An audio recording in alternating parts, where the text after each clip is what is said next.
Nous allons travailler sur Le dernier jour d'un condamné de Victor Hugo, publié en 1829. D'un point de vue historique, c'est un roman qui marque une étape importante vers le long chemin que sera l'abolition de la peine de mort, qui n'aura lieu en France qu'en 1981.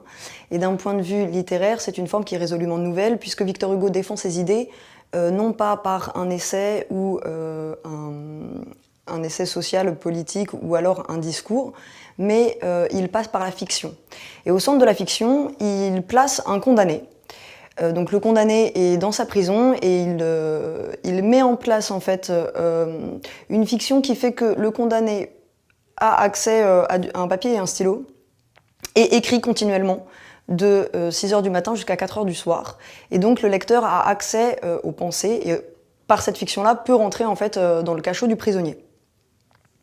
Ce prisonnier donc, en fait, raconte son état intérieur, mais sans se raconter lui-même. C'est-à-dire que Victor Hugo évacue toutes les questions qui sont relatives au crime, au fait que le condamné soit coupable ou non, et au fait aussi que s'il est coupable, est-ce qu'il éprouve des remords, etc. Toutes ces questions qui habituellement sont centrales dans un débat sur la peine de mort, ici elles sont écartées. Elles sont écartées, et donc on est face à un personnage qui n'a ni passé ni avenir, et qui est seulement pris dans son immédiateté, dans sa condition de prisonnier, et dans un temps en fait qui est très serré et qui n'agit que comme un compte à rebours vers la mort. Donc tout ceci rend le livre angoissant pour le lecteur, puisque la mort approche, et également ce système en fait de dépersonnalisation, le fait que le condamné n'ait pas de passé et pas d'avenir, permet au lecteur une identification beaucoup plus simple. Donc ça, c'est le tour de force de Victor Hugo sur cette œuvre.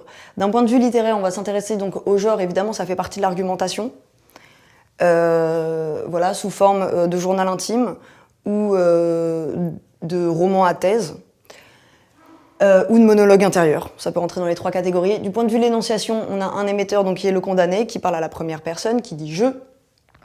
Donc c'est un narrateur-personnage, point de vue interne, évidemment c'est ça qui nous intéresse, puisque c'est ça qui va nous permettre d'avoir accès à ses pensées. Le récepteur, c'est lui-même, puisqu'il est en train de s'écrire à lui-même, comme un monologue intérieur. Le lieu, nous sommes tout le temps dans la prison de Bicêtre.